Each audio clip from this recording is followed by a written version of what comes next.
자, 교환에 있는 나머지 내용은 뭐 큰 건 아니고요.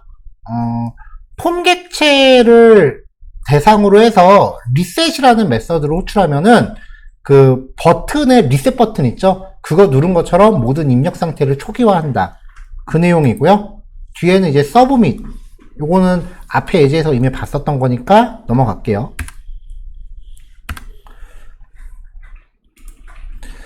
자, 나머지 예제 같은 경우는 이제 중요한 내용은 이제 지나간 거고 이제 별도의 다른 내용들이에요. 사용하는 기능들 중에 이제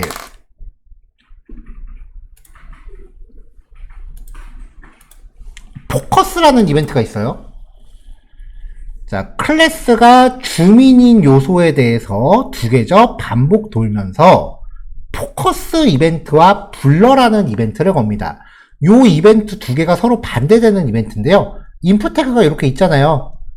이거 클릭하면은 여기다가 입력하라고 커서 깜빡깜빡거리죠. 이거를 포커스가 이 안에 들어간다라고 표현을 해요. 포커스 이벤트는 말 그대로 포커스가 들어갔을 때 발생을 해요. 그럼 바깥대를 클릭하면 입력 커서가 빠지죠. 그걸 이제 포커스가 빠진다라고 표현을 하는데 블러라는 이벤트가 발생을 해요. 그때는. 그러니까 요 두 이벤트는 서로 이제 반대되는 게 애겠죠. 자, 포커스가 들어가면은 스스로의 배경 색깔을 바꿔주고요. 파란색으로 바꾸고 글자 색깔을 흰색으로 바꿨어요. 그 다음에 포커스가 빠져나오면 배경 색깔을 흰색으로 바꿔주고 글자 색깔은 다시 까만색으로 바꿨어요. 자, 그러니까 이제 얘는 포커스가 들어가면은 이렇게 현재 사용자가 입력 중인 게 뭔지 보이는 거죠. 자, 그 다음에 이제 많이 보는 기능인데 하나, 둘, 셋, 넷, 다섯, 여섯 이 글자 입력하면은 이제 포커스가 자동으로 이동하는 거. 뭐 알아서 글자 수 입력하면 사용자가 탭키 누르겠지. 그게 아니라 연속적으로 이제 주민번호 같은 거 입력할 때는 숫자 키만 따다다닥 입력하니까 6글자 입력하면 알아서 이제 옆으로 포커스가 이동하게 만든단 말이에요. 자, 그래서 이제 키업 이벤트 주민1에 대해서 얘죠. 네, id 값이 주민1인 거에 대해서 키업 이벤트를 발생을 시켜요. 그럼 키보드 눌렀다 뗄 때마다 발생을 할 거 아니에요. 자, 그러면 이벤트가 발생한 스스로의 값을 가져와요. 변수에 담은 이유는 이거 코드가 좀 길어서 좀 짧게 쓰려고요. 자, 그래서 입력값의 길이가 6글자를 이상이면 6글자 이상이면 그냥 옆으로 포커스를 이동시킨 게 아니에요. value.substring 입력값에서 0번째부터 인덱스가 6인 거 전까지 총 6글자 자르는 거죠. 6글자를 잘라서 다시 원래에다 넣어주고 포커스를 이동해요. 자, 이걸 6글자를 자르는 이유가 뭘까요?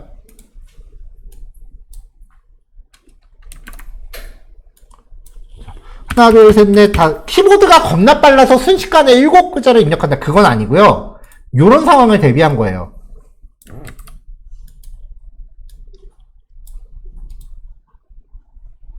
복사. 여기서 컨트롤 V 해버리면은 키보드 한 번에 6글자 훅 넘어가거든요. 이런 상황을 대비해서 글자 수가 넘어가도 딱 필요한 글자 수만 남기게끔 한 거예요.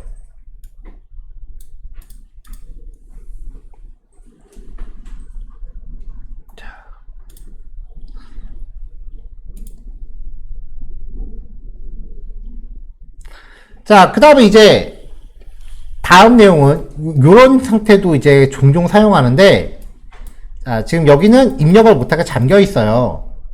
체크하면 이제 입력할 수 있게 되는 거고, 체크를 풀면 입력이 안 되는 거죠. 자, 여긴 약간의 CSS를 좀 걸었는데, 네, 원래는 이렇게 나오는 건데 CSS로 걸었어요. 아따 시끄럽다. 인풋 태그에 disabled라는 속성을 주면은요, 프로퍼티죠? 값이 없어요. 얘는 입력하지 못하게 잠깁니다. 이거랑 특성이 비슷한 애가 read only가 있어요. 둘 다 사용자가 입력은 못하는데, 차이가 read only는 입력값이 백엔드에 전송은 돼요. 키보드 입력을 못할 뿐이야. 근데 disabled는 백엔드에 전송이 안 돼요.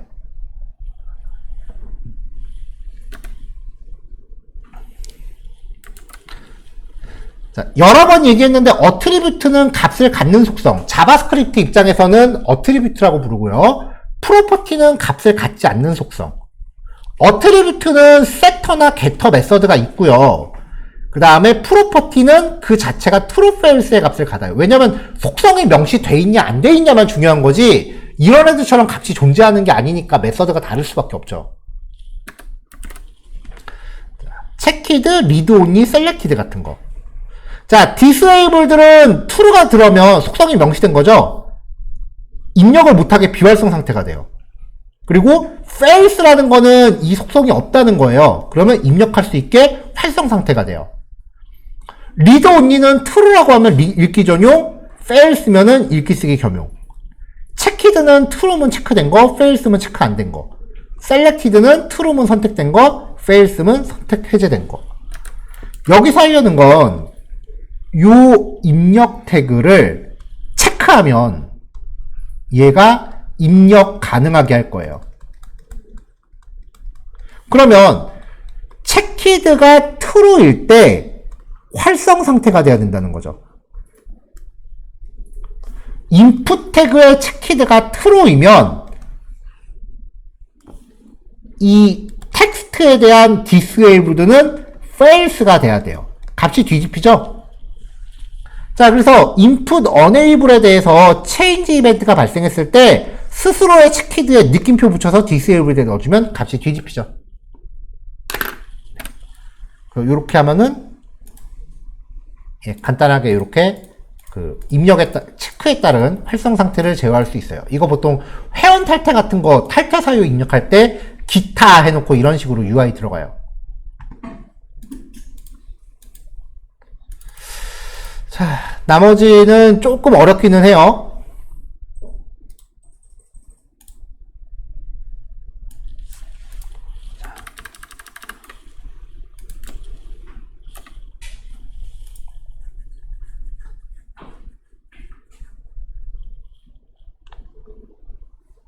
아, 이게 아직 안 배운 게 들어가 있구나. 자, 9번 예제는 18단원 보면서 봐야 될 것 같은데요? 9번 예제는 18단원 보면서 얘기합시다. 아직 안 배운 기능이 좀 있네요. 크리에이트 엘리먼트, 요것 때문에.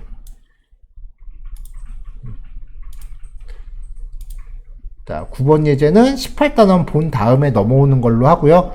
18단원이 지금 보다시피 양이 좀 많아요.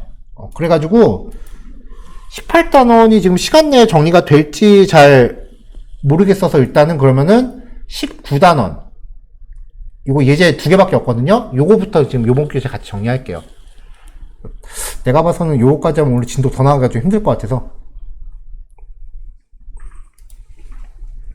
자, 아까 잠깐 나왔던 기능이에요. 19단원의 1, 2번. window.open이라는 함수예요.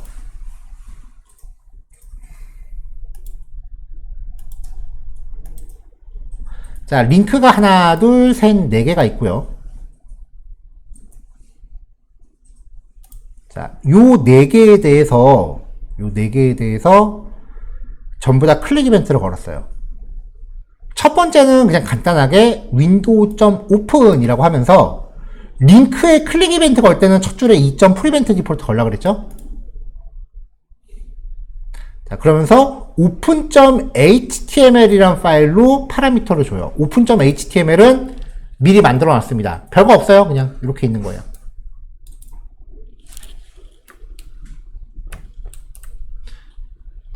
자, 그러면 이 window.open이라는 거는 그냥 가볍게 클릭하면은 이렇게 새 탭을 띄워요. 뜨는 거죠. 자, 그럼 여기 이 페이지, 이런 페이지를 하나 만들어 놔야 될 거 아니에요? 이걸 클릭하면 얘가 새 탭으로 떠요. 자, 그럼 여기서 창 닫기라는 버튼이 있는데요. 자, 여기 보면은 클로즈를 클릭했을 때 클릭 2점 프리벤트 디폴트 걸고요. 링크니까 윈도우.클로즈.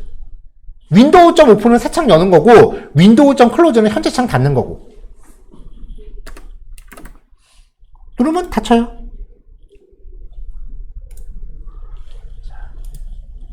자, 여기까지는 별거 없는데 이 윈도우.오픈 함수에 두 번째, 세 번째 파라미터가 있어요.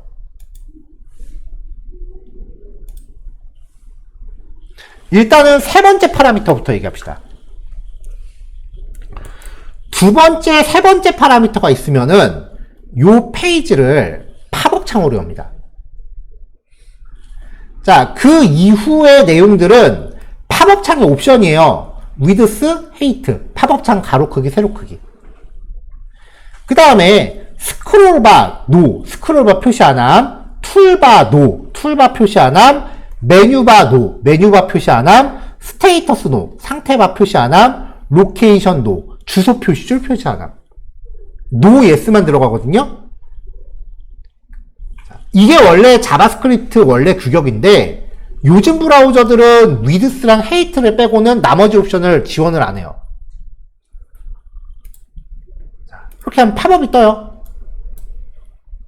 근데 이 상태에서 주소 표시줄을 가려버리거나 창의 크기를 조절 못하게 하면은 그게 피싱 사이트 만드는데 옛날에 악용이 하도 많이 돼서 주소가 안 나오면 사용자가 이게 실제로 급 사이트인지 아닌지 확인을 못 하잖아요.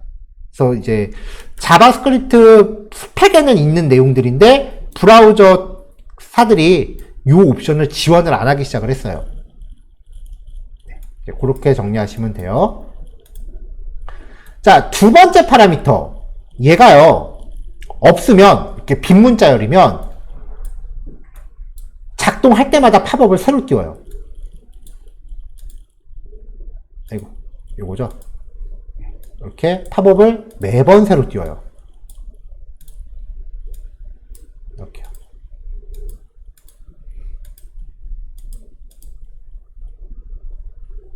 그래서 옛날 사이트들이 이런 장난 많이 걸었어. 이런 식으로요. 그럼 팝업 창이 무제한으로 계속 뜨는 거잖아요. 이렇게 해놓고 이제 여기 주소가 랜덤으로 이제 불법 도박 사이트나 성인 사이트 같은 데로 걸리게끔 그런 페이지들 되게 많았어요, 옛날에. 스팸 메일 같은 걸로.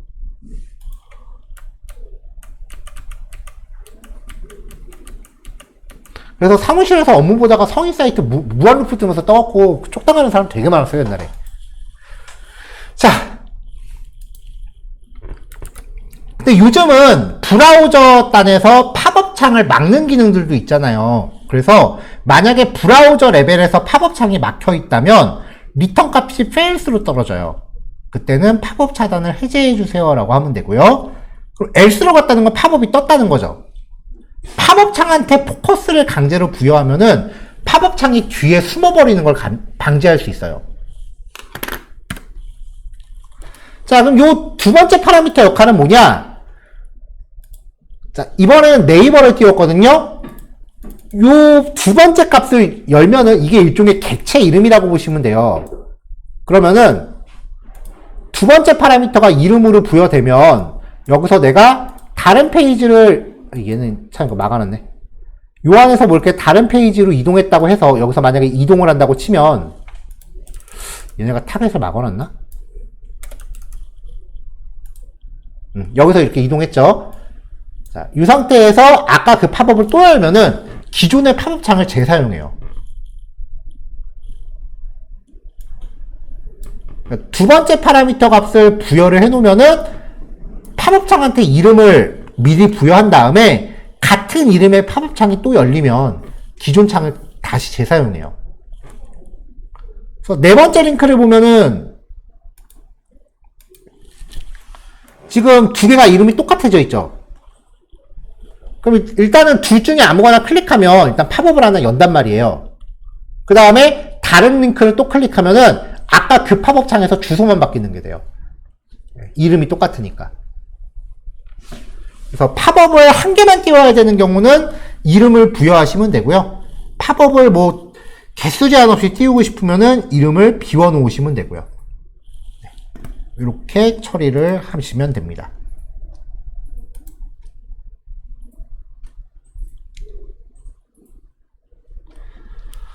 자, 그 다음 기능은요, 윈도우 로케이션입니다. 로케이션이라는 거는 웹브라우저의 주소 표시줄을 뜻해요. 웹브라우저의 주소 표시줄. 여기에다가 새로운 값을 대입하래. 여기다 새로운 값을 대입하래요. 그럼 웹브라우저가 어떻게 되겠어? 글로 이동하는 거죠. 그래서 창을 띄우는 게 아니라 현재 페이지 안에서 강제 이동 기능이에요. location.href라고 해도 같은 기능입니다. 사실 location.search, location.hash 뭐 등등 하위 값들이 되게 많은데요. 그렇게 자주 쓰는 값들이 아니기 때문에 필요한 것만 정리한 거예요. 자, 그래서 1번 window.html 파일로 이동한 거고요. 두 번째 링크 클릭할 때는 window.location.reload죠. 현재 페이지 안에서 새로 고침. 자, 여기 보시면 h2 태그 안에 제가 페이지 열리자마자 현재 시각을 객체로 만들어서 출력하게끔 해놨어요. 그거는 이 페이지가 뭔가 바뀌고 있다는 걸 가늠하려고 해놓은 거예요. 그리고 여기 시간이 페이지가 뭐 새로 고침되면 바뀔 거 아니에요. 뭐가 바뀌었구나라는 거를 인지하게 하려는 거예요. 자, 그래서 1번 예제로 이동하면은 강제 이동하는 거죠. 자, 그 다음에 이제 히스토리라고 하는 객체인데요. history.back, history.forward. 뒤로 가기, 앞으로 가기. 자, 새로 실행을 했단 말이에요. 지금 브라우저에 뒤로 가기, 앞으로 가기가 못 누르게 돼 있죠.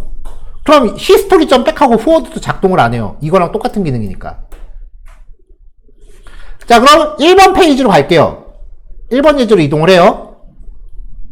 여기서 뒤로 가기 버튼을 누르면 앞으로 가기가 생겨 있을 거 아니에요. 그럼 history.forward도 똑같이 작동을 해요. 같은 기능이에요. 그럼 history.back은 지금 작동을 할까요, 안 할까요? 뒤로 가기가 없으니까. 작동을 안 하겠죠.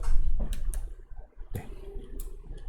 이렇게 해서 이제 요 정도만 기억하셔도 되고요. 사실 지금 요거는 내용이 너무 어렵지 않게 제가 그냥 필요한 기능만 정리를 한 거지, 여기부터 더 깊게 들어가는 것도 가능하긴 하거든요. 예를 들면은 히스토리 객체 같은 경우는 자체적으로 이벤트도 갖고 있고 브라우저 주소를 페이지 이동 없게 막 조작하는 것도 가능하고 그래요. 그 다음에 window.location 같은 경우는 이 안에 있는 프로퍼티들을 잘만 조작하면은 아까 말했다시피 쿼리 스트링 문자열에서 나한테 필요한 변수를 뽑아내는 것도 가능해요. 근데 사실 그게 지금 말한 두 가지가 프론트엔드 영역이라기보다는 백엔드 영역에서 하는 일이 더 많기 때문에 굳이 프론트엔드가 억지로 그 기능까지 흉내낼 필요는 없다고 생각을 해서 예제를 준비해 놓은 건 있는데 굳이 할 필요는 없겠다 싶어서 그냥 심플하게 정리했어요. 자, 이렇게 해서 17단원 마무리 하시고요. 19단원까지 정리하는 걸로 합시다. 한 교시를 더 할지 여부는 여러분들 실습 속도 좀 봐가면서 결정할게요. 시간이 한 교시 더 진행하기엔 조금 애매한 것 같아요. 뭐 6시 꽉 채워서 종료할 거 아닌 이상은. 자, 일단은 여기까지 실습할게요.